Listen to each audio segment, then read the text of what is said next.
উত্তপ্ত জগদ্দল। আবারও দুষ্কৃতীদের দৌরাত্ম্য ভাটপাড়ায়। প্রাক্তন সাংসদ তথা বিজেপি নেতা অর্জুন সিং এর বাড়ির সামনে হামলা, বিস্ফোরণে দুমাদ্দুম আওয়াজ। রাতের অন্ধকারে ভাটপাড়ায় বিজেপি নেতা অর্জুন সিং এর বাড়ির সামনে হামলা চলে বলে অভিযোগ। ঘটনায় এক ব্যক্তি আহত হয়েছেন। এই ঘটনা সামনে আসতেই এলাকায় আতঙ্ক ছড়িয়ে পড়ে। ফের উত্তপ্ত ব্যারাকপুরের ভাটপাড়া। ব্যারাকপুরের প্রাক্তন সাংসদ অর্জুন সিং এর বাড়ির সামনে জগদ্দল মেঘনা মোড় এলাকায় উঠল হামলার অভিযোগ। বুধবার রাতে ভাটপাড়ায় বিজেপি নেতা অর্জুন সিং এর বাড়ির সামনে হামলা চলে বলে অভিযোগ। ঘটনায় সাদ্দাম নাসের নামে এক ব্যক্তি আহত হয়েছেন। প্রথমে তাকে ভাটপাড়া স্টেট জেনারেল হাসপাতালে নিয়ে যাওয়া হলে পরে অবস্থার অবনতির কারণে তাকে কলকাতায় রেফার করা হয়। বিজেপি নেতা তার বাড়ির সামনেই দুষ্কৃতী তাণ্ডবের পিছনে পিছনে তৃণমূলের হাত দেখছেন। এই কাণ্ডে তৃণমূল বিধায়ক সোমনাথ শ্যামের ওপর দায় চাপিয়েছেন অর্জুন সিং। পুলিশের সামনেই এই হামলা হয়েছে বলে দাবি বিজেপি নেতা। কি বলছেন বিজেপি সাংসদ অর্জুন সিং, শুনবো এবার। নোটিশ পাঠিয়েছে আজকে ভোর 4টের সময়, গতকাল গুলি বোম চলেছে। ভাবুন, পুলিশের সামনে যে গুলি চালাচ্ছে প্রকাশ্যে ঘোষপাড়া রোডে, অত চওড়া রোডের উপরে, মেঘনা গেটের সামনে 3টে ক্যামেরা, শিব মন্দির গলির কাছে 4টে ক্যামেরা, লাইন দিয়ে ক্যামেরা আছে, পুলিশের ক্যামেরা আছে, সেইখানে গুলি চলছে। আর পুলিশকে আমি নিজে বলছি কি গুলি চালাচ্ছে আপনারা দেখতে পাচ্ছেন না? তারপরে বাড়িতে এসেছি, বাড়িতে আসার পরে বসেছি, তখন বোম চলেছে আমার এক বাড়িতে। তারপরে পুলিশ আমাকে নোটিশ পাঠাচ্ছে কি ভোর 10টার সময় আমার কাছে হাজিরা দিতে হবে। সকাল 10টা ভোর 4টের সময় নোটিশ পাঠিয়েছে। ভোর 4টের সময় কি আমাকে 10টার সময়, আমি কি উঠাই গিয়ে আছি? যখন ও ডাকবে তখন আমাকে যেতে হবে।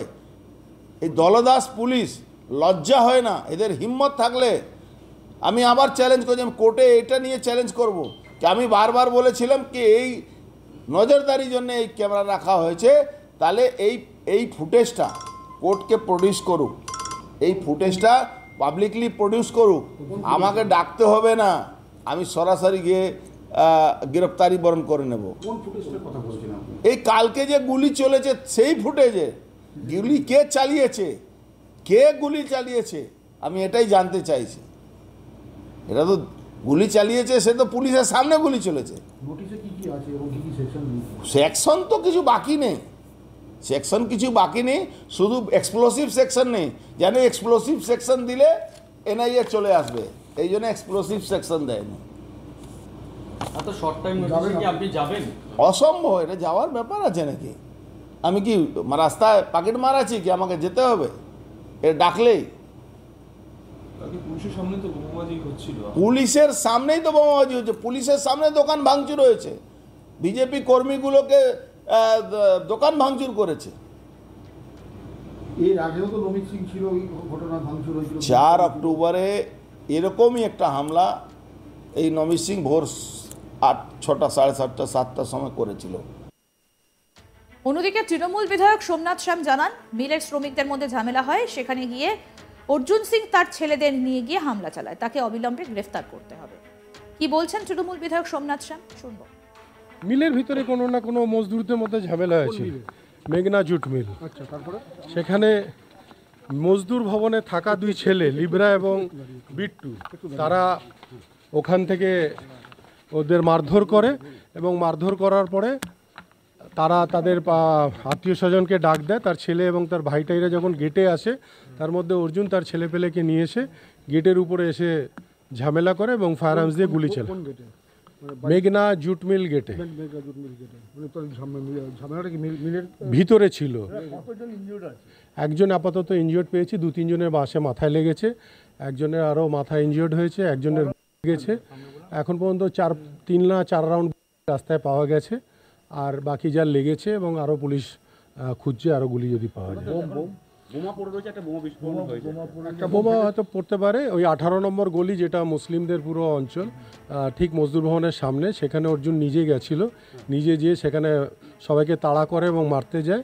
তো জানি না তারপরে কি হয়েছে, আমরা তো এখানে ছিলাম। আমাদের প্রতিনিধি দীপক দেবনাথ কি প্রতিবেদন তুলে ধরেছেন, শুনবো এবার। ভাটপাড়া আছে, ভাটপাড়াতেই গতকাল রাতে হঠাৎ করে উত্তপ্ত হয়ে উঠল ভাটপাড়ার বিধানসভার অন্তর্গত মেঘনা মোড় এলাকায়। যেই মেঘনামোড় এলাকাটি প্রাক্তন সাংসদ বিজেপি নেতা অর্জুন সিংয়ের বাড়ির ঠিক কাছে, সেখানে হঠাৎ করে রাতে 10টা থেকে 10:30টার মধ্যে হঠাৎ করেই মুহুর্মুহু শব্দ, বোমাবাজির শব্দ এবং গুলি চালানো হয় বলে অভিযোগ। ওই ঘটনায় এক ব্যক্তি আহত হয়েছে, গুরুতর আহত হয়েছে এবং সাদ্দাম নাসের, তাকে প্রথমে ভাটপাড়া স্টেট জেনারেল হসপিটালে নিয়ে যাওয়া হয়, পরে সেখান থেকে তাকে কলকাতা রেফার করা হয় অবস্থার অবনতি হওয়ার কারণে। আপাতত তিনি স্থিতিশীল বলেই জানা গেছে।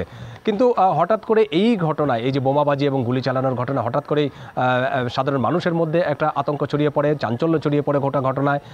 ঘটনাস্থলেই পরপরই জগদ্দল থানার পুলিশ সেখানে ছুটে আসে এবং একটি তাজা বোমা উদ্ধার করা হয়েছে। 2টি বোমা ছোড়া হয় বলে অভিযোগ এবং একটি বোমা একটি বাড়ির টালির ছাদে গিয়ে পড়ে এবং সেটি মারাত্মকভাবে ক্ষতিগ্রস্ত হয়েছে, সেই বাড়িটুকুর ছাদটুকু। এবং পরে ঘটনাস্থলে পুলিশ এসে আরেকটি তাজা বোমা উদ্ধার করে এবং গুলি চালানোর ঘটনায় ওই ব্যক্তি আহত হয়েছে এবং 3 থেকে 4 রাউন্ড গুলি চলা হয় বলে অভিযোগ। এই ঘটনায় সোমনাথ শ্যাম তিনি অভিযোগ করেছেন, জগদ্দলের যে তৃণমূল বিধায়ক সোমনাথ শ্যাম তিনি অভিযোগ করেছেন অর্জুন সিংয়ের, তার যেটি অভিযোগ যে অর্জুন সিং দাঁড়িয়ে থেকে এই গোটা ঘটনার, অর্থাৎ বোমাবাজি একদিকে, অন্যদিকে গুলি চালানোর ঘটনা, গোটা ঘটনার নেতৃত্ব দিয়েছে এবং তাকে অবিলম্বে গ্রেপ্তার করা উচিত, এরকম একটি দাবি তুলেছেন। এবং পাল্টা অর্জুন সিংকে নিশানা করতে দেখা গেছে, তিনি বলেছেন যে তার এটি নয়, এই পুরো ঘটনা সোমনাথ শ্যামের উপরে দায় চাপিয়েছেন। তিনি বলেছেন যে সোমনাথ শ্যাম কোনোভাবেই পালিয়ে বাঁচতে পারবেন না এবং একটি বিশেষ সম্প্রদায়ের উদ্দেশ্যে তার যে বার্তা, তিনি বলছেন যে আগুনে ঘি ঢালতে চাইছেন, তারা যেন বোঝেন, কারণ এই সময় তাদের কেউ বাঁচাতে আসবে না, এমনকি সোমনাথ শ্যামও বাঁচাতে আসবে না, তিনি নৈহাটিতে ঢুকে যাবেন বা তার যে ডেরা, সেই ডেরায় ঢুকে যাবেন। এবং এই অর্জুন সিংয়ের যেটি বক্তব্য সেটি হচ্ছে যে এটি পূর্ব পরিকল্পিত এবং স্বাভাবিকভাবে প্রশ্ন উঠছে যে, এবং তিনি এটিও বলেছেন যে পুলিশ প্রশাসন নিষ্ক্রিয় এবং পুলিশ প্রশাসন দুর্বল বলেই এরকম ঘটনা বারে বারে ঘটছে, যদি তারা সক্রিয় হতো তাহলে কিন্তু এরকম ধরনের ঘটনা ঘটতো না। তো স্বাভাবিকভাবে প্রশ্ন উঠছে যে সামনেই রামনবমী, সেই রামনবমীর আগেই ফের একবার উত্তপ্ত হয়ে উঠেছে, বোমাবাজির গুলি চালানোর ঘটনা ঘটছে। তবে কি রামনবমীর যে অনুষ্ঠান সেটাকে বানচাল করার জন্য অর্জুন সিংয়ের অভিমত যে রামনবমীর অনুষ্ঠান বা রামকে কি কখনো কেউ বানচাল করতে পারে? কোনোভাবেই বানচাল করা সম্ভব নয়। এবং সেটি তিনি যেটি আরেকটি বিস্ফোরক যেটি বলেছেন, তার যেটি মন্তব্য সেটি হচ্ছে যে তার বাড়ির সামনে বোমাগুলি পড়ছে, সুতরাং তিনি চুপ করে বসে থাকতে পারেন না এবং তিনি হাতে চুরি পরে সেটি ঘরে বসে থাকবেন, সেটিও হয় না। সুতরাং তার বাড়ির সামনে যদি কোনো ঘটনা ঘটে তাহলে তাকে বেরোতেই হবে। সুতরাং এই যে ঘটনা এবং ঘটনার পরে রাজনৈতিক যে একটা চাপানোতর, তৃণমূলের নিশানা বিজেপিকে, আবার বিজেপি পাল্টা নিশানা করেছে তৃণমূলকে, সব মিলিয়ে রামনবমীর আগে কিন্তু ফের একবার উত্তপ্ত হয়ে উঠল এই ভাটপাড়া অঞ্চল।